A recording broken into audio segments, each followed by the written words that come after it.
नमस्कार प्यारे साथियों, कैसे हैं आप सभी लोग। आशा करता हूँ बढ़िया होंगे और आपकी पढ़ाई भी बढ़िया चल रही होगी। ठीक है, तो आप सभी लोगों का स्वागत है एसबी क्लासेस शामली पर। तो प्यारे साथियों, जैसा कि आप सभी लोगों को पता है कि अभी पिछले बीते कुछ दिनों में हमारे मुख्यमंत्री साहब योगी आदित्यनाथ जी ने अनाउंस किया था कि 81,000 पदों पर जल्द ही भर्ती लेकर के आने वाले हैं यूपी पुलिस में। ठीक है, उसमें यूपी कांस्टेबल के भी पद रहेंगे, सिविल पुलिस के भी, पीएससी के भी और अदर पद भी होंगे, और कुछ पद यूपी एसआई यानी कि उप निरीक्षक के भी रहेंगे। ठीक है, तो चलिए आज हम शुरू करते हैं। आज हम जानते हैं कि एलिजिबिलिटी क्या है। ठीक है, जिन लोगों ने पिछली बार एग्जाम दिया था या जो लोग पिछली बार पेपर दे चुके हैं उन्हें तो एलिजिबिलिटी पता होगा, लेकिन कुछ लोग ऐसे हैं जो हाल ही में 1-2 साल पहले 12th पास आउट है। ठीक है, या फिर जिन्होंने जो जल्दी शुरुआत से तैयारी करना चाहते हैं तो उनके लिए जरूरी हो जाता है कि एलिजिबिलिटी क्या है। ठीक है, तो आज हम यूपी कांस्टेबल की एलिजिबिलिटी के बारे में बात करेंगे, उसके बाद यूपी एसआई की एलिजिबिलिटी के बारे में बात करेंगे। ठीक है, तो यूपी कांस्टेबल की आप लोगों को पता ही है 81,000 प्लस पदों पर भर्ती आने वाली है, और ये भर्ती जहां तक मेरा अनुमान है नवंबर, ठीक है, अक्टूबर नवंबर के अक्टूबर या फिर नवंबर के आपका आसपास देखने को मिलेगी। ठीक है, इस महीने में पक्का आप लोगों को देखने को मिलेगी। तो जो भी लोग बच्चे इच्छुक हैं वो तैयार हो जाएं। ठीक है, तो तैयार होने से पहले तैयारी स्टार्ट करने से पहले आप लोगों को पता होना चाहिए कि हम लोग एलिजिबल है या नहीं है। ठीक है, क्या क्या चीजों की आवश्यकता होती है। सबसे पहले अगर कांस्टेबल पद पर आप एग्जाम देना चाहते हैं तो आपको 12th पास आउट होना चाहिए। क्या होना चाहिए? 12th पास आउट होना चाहिए किसी भी मान्यता प्राप्त बोर्ड से या समकक्ष। ठीक है, और जो एज लिमिट आपकी रहने वाली है, आप 18 से लेकर के 22 साल के होने चाहिए अगर आप यूआर कैटेगरी में है तो। ठीक है, कम से कम 18 और ज्यादा से ज्यादा 22 वर्ष। ठीक है, पिछली दो भर्तियों में आप लोगों को छूट देखने को मिली थी 3 साल, तो 22 से 25 तक हो गया था, लेकिन अब छूट आपको नहीं मिलेगी क्योंकि नियमित रूप से भर्ती आएगी हर साल। तो आपकी जो एज लिमिट रहने वाली है वो 18 से 22 वर्ष रहने वाली है। ओबीसी और एससी की जो एज लिमिट है वो 18 से 27 वर्ष, क्योंकि 5 वर्ष का इन लोगों को रिलैक्सेशन होता है। तो ओबीसी एससी को कितने मिलेगा? 5 वर्ष का रिलैक्सेशन। और जो गर्ल्स हैं, गर्ल्स की जो एज लिमिट है वो 18 से 25 वर्ष है, और चूंकि 5 वर्ष का रिलैक्सेशन है ओबीसी एस टी को, तो ओबीसी एस टी के लिए 18 से 30 वर्ष की एज लिमिट हो जाएगी। शारीरिक मापदंड की बात करते हैं, बॉय जो है वो 168 सेंटीमीटर की हाइट उनकी होनी चाहिए। ऊंचाई कितनी होनी चाहिए? 168 सेंटीमीटर की ऊंचाई उनकी होनी चाहिए।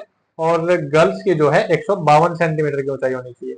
गर्ल्स की कितनी होनी चाहिए? 152 सेंटीमीटर की। ठीक है, और जो सीना है, सीना जो बॉयज का है वो 79 सेंटीमीटर का होना चाहिए। ठीक है, और प्लस 5 सेंटीमीटर का फुलाव। फुलाव कितना होना चाहिए? फुलाव आपका 5 सेंटीमीटर का होना चाहिए। फुलाव कितना? 5 सेंटीमीटर का आपका फुलाव होना चाहिए। गर्ल्स को सीने की आवश्यकता नहीं है। ठीक है, अब भारत, अच्छा दूसरी जो सबसे मेन चीज है, कौन फॉर्म अप्लाई कर सकता है? जो कम से कम भारत का नागरिक हो। ठीक है, यानी कि जो भारत का नागरिक है वही फॉर्म फिल कर सकता है। तो आई थिंक एलिजिबिलिटी आपकी समझ आ गई होगी। ठीक है, 12th पास आउट चाहिए, 18 से 22 एज लिमिट होती है, कम से कम आपकी एज 18 होनी चाहिए, ज्यादा से ज्यादा 22 होनी चाहिए।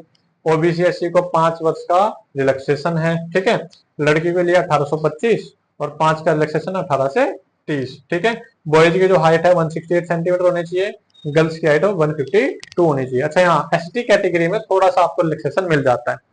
एसटी कैटेगरी में थोड़ा सा रिलैक्सेशन मिल जाता है। अब बात करते हैं इसके पेपर के बारे में कि पेपर पैटर्न कैसा रहता है।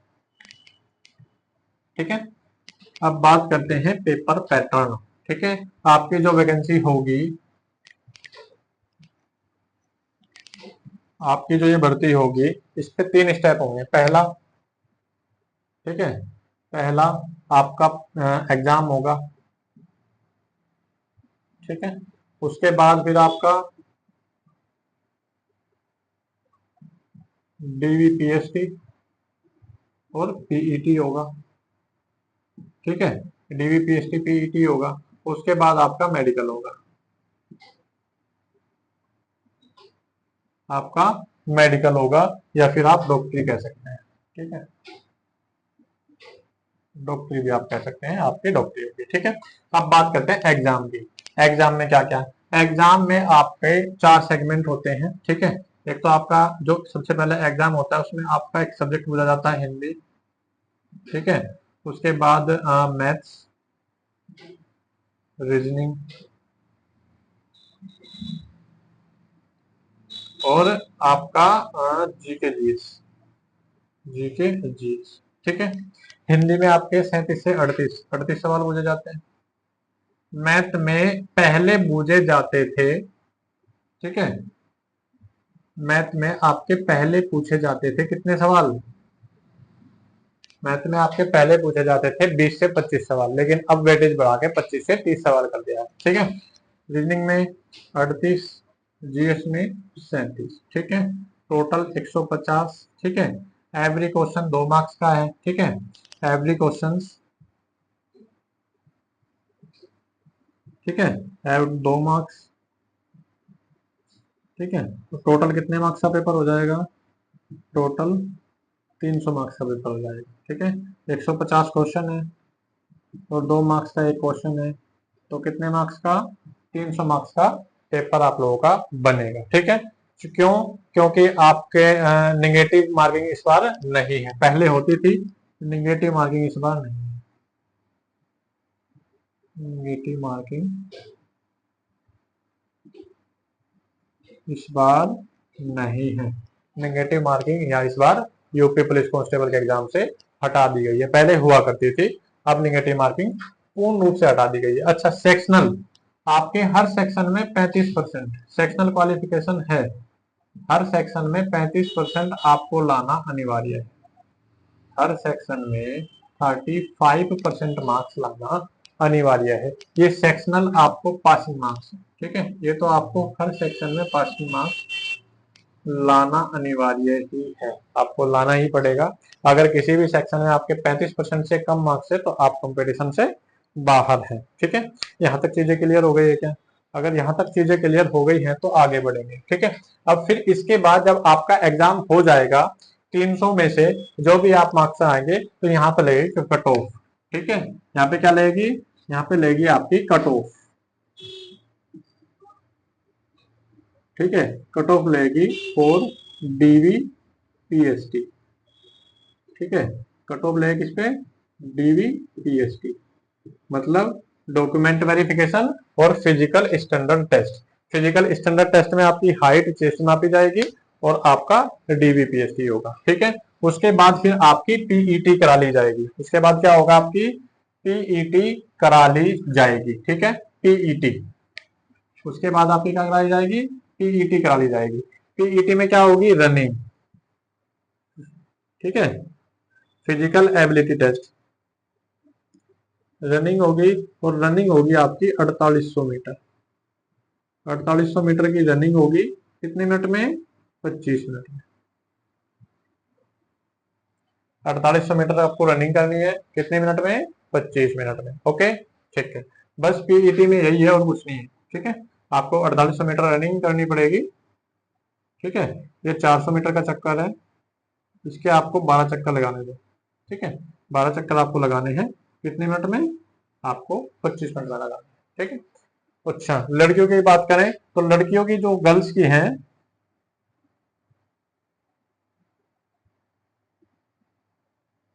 गर्ल्स आप लोगों को लगाने हैं, ठीक है, आपकी है 2400 मीटर, ठीक है। 2400 मीटर रनिंग है और 14 मिनट में, कितने मिनट में? 14 मिनट में। यानी कि आप लोगों को कितने चक्कर लगाने हैं? 400 400 के, 400 400 के आपको 6 चक्कर लगाने हैं, और कितने मिनट में? 14 मिनट में। गर्ल्स के लिए आपकी रनिंग है। जब आपकी रनिंग हो जाएगी, रनिंग हो जाने के बाद आपकी लगेगी फाइनल बेल्ट। क्या लगेगी यहाँ से? Final list. फाइनल लिस्ट आप लोगों की लग जाएगी, और फाइनल लिस्ट लगने के बाद में आपका होगा मेडिकल।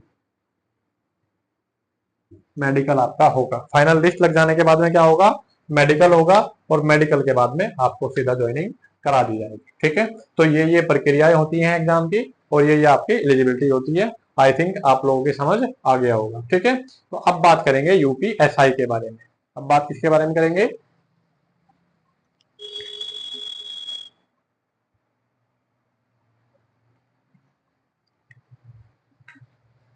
तो चलिए अब बात करते हैं हम यूपी एसआई के बारे में। किसके बारे में? यूपी पुलिस एसआई के बारे में। एसआई, ठीक है, सब इंस्पेक्टर, उप निरीक्षक, ठीक है।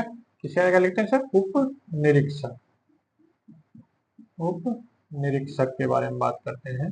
Sub inspector, sub inspector,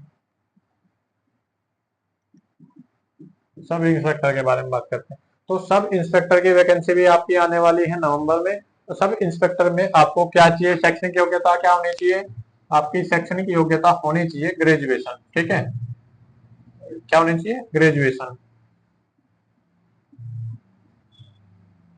graduation आपकी होनी चाहिए। ठीक है, और किसी भी स्ट्रीम में, ठीक है, एनी स्ट्रीम,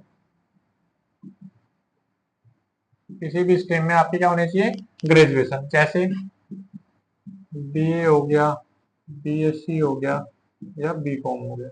ठीक है, ये सब बच्चे एप्लीकेबल है इसके लिए, या अदर भी कोई ग्रेजुएशन है। ठीक है, बीटेक हो गया, बीटेक हो गया एंड ईटीसी। ठीक है, बीबीए हो गया, बीसीए हो गया। ठीक है, कोई भी हो आपका, सब इसमें क्या होनी चाहिए, ग्रेजुएशन आपकी होनी चाहिए। एज लिमिट की बात करेंगे 21 वर्ष से लेकर के 28 वर्ष। ठीक है, ये किसके लिए, यूआर के लिए, और आपका ओबीसी एससी के लिए क्या होनी चाहिए, 21 से 33 वर्ष। क्यों, क्योंकि इन्हें 5 वर्ष का रिलैक्सेशन है। ठीक है, ये आपकी एज लिमिट हो गई। शारीरिक दक्षता सेम वही, ऊंचाई 168 सेंटीमीटर आपकी होनी चाहिए। ठीक है, और सीना आपका 79 से 84।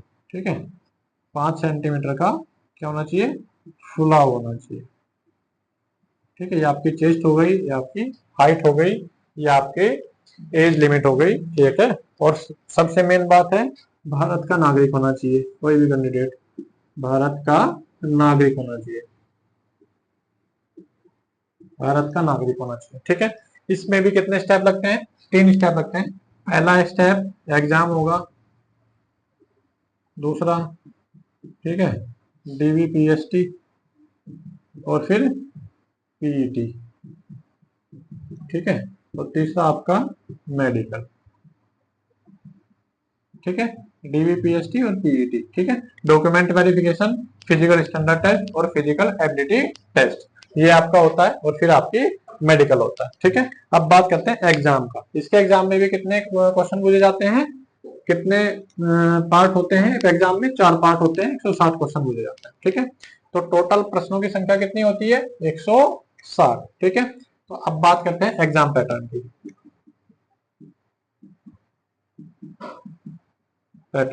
ठीक है, तो इसमें सब्जेक्ट पूछा जाता है हिंदी, जीके जीएस, और प्लस जीके जीएस में मूल विधि, मूल विधि। ठीक है, उसके बाद बात करते हैं आपके मैथ्स और फिर रीजनिंग। ठीक है, हिंदी के 40 क्वेश्चन आपको मिलेंगे, जीके जीएस के 24 प्लस 16, मैथ्स के 40 और इसके 40, ये भी आपके 40 ही होंगे।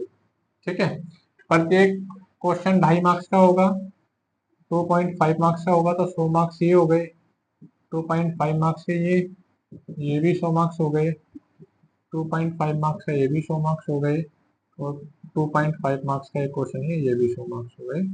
टोटल 400 प्रश्नों का आपका पेपर बनेगा। ठीक है, इसमें भी निगेटिव मार्किंग नहीं है, निगेटिव मार्किंग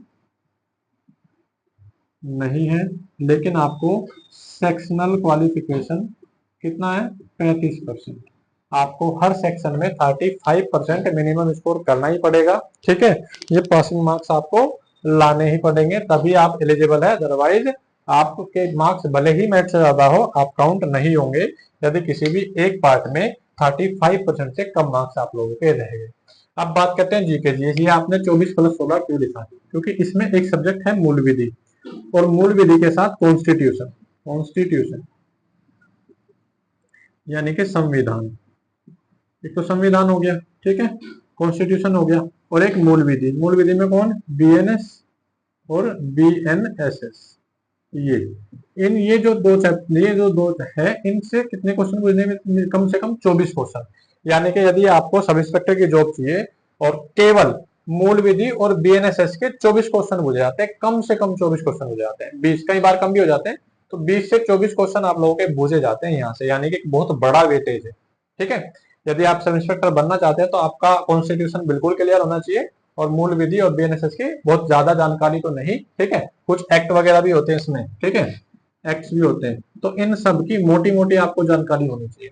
ठीक है, उसके बाद में जीके आपको पता ही है, बाकी 16 मार्क्स आपके जीएस के आने वाले हैं। ठीक है, तो ये आपका हो गया एग्जाम पैटर्न के बारे में। 4 पार्ट होंगे, चारों पार्ट में 40-40 क्वेश्चन होंगे, प्रत्येक क्वेश्चन 2.5 मार्क्स का होगा, 100 मार्क्स से सारे पार्ट हो जाएंगे, टोटल मार्क्स 400, जो आपकी मेरिट लिस्ट बनेगी 400 में से बनेगी। अब यहाँ से आपकी बनती है मेरिट।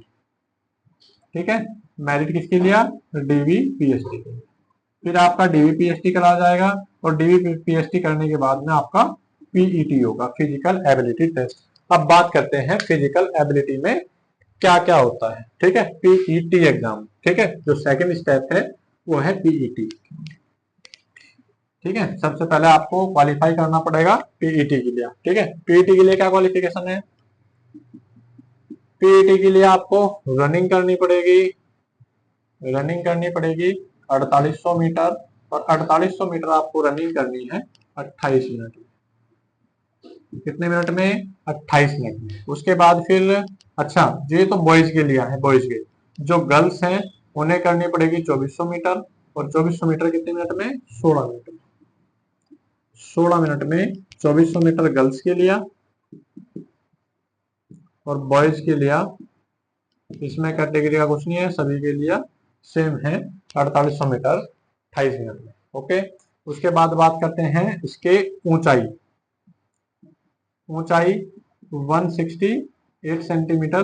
ठीक है, आपकी चाहिए बॉयज को, और गर्ल्स को कितनी चाहिए? गर्ल्स को सेम वही जो कांस्टेबल वाली है, कांस्टेबल वाली है वही आपकी गर्ल्स की रहेगी। ऊंचाई भी सेम ही है, कांस्टेबल वाली है। ठीक है, और आपका सीना भी सेम, 79 से 84। गर्ल्स का आवश्यकता नहीं है। ठीक है, तो 79 से 84, 5 सेंटीमीटर का फुला, 5 सेंटीमीटर का फुला। ये आपका हो गया पीईटी। पीईटी हो जाने के बाद में, जैसे ही आपका पीईटी कंप्लीट होता है, और पीईटी हो जाने के तुरंत बाद आपकी फाइनल लिस्ट आ जाएगी। ठीक है, पीईटी कंप्लीट होने के बाद क्या होगा? फाइनल लिस्ट लगेगी, फाइनल लिस्ट। और फाइनल लिस्ट के बाद क्या लगेगा? मेडिकल। और मेडिकल लगने के बाद आपकी जॉब कंफर्म हो जाएगी। तो ये स्टेप, एग्जाम पैटर्न, क्या शैक्षणिक योग्यता होनी चाहिए, क्या एग्जाम पैटर्न है, कैसे कैसे चीजें होती हैं, ये सारी चीजें आप लोगों के सामने है। ठीक है, तो वैकेंसी जल्द ही आने वाली है। हम इस वैकेंसी के लिए एक बैच लेकर के आएंगे मैथ का, जो कि आप लोगों के लिए, सभी के लिए फ्री ऑफ कॉस्ट होगा। ठीक है, धन्यवाद।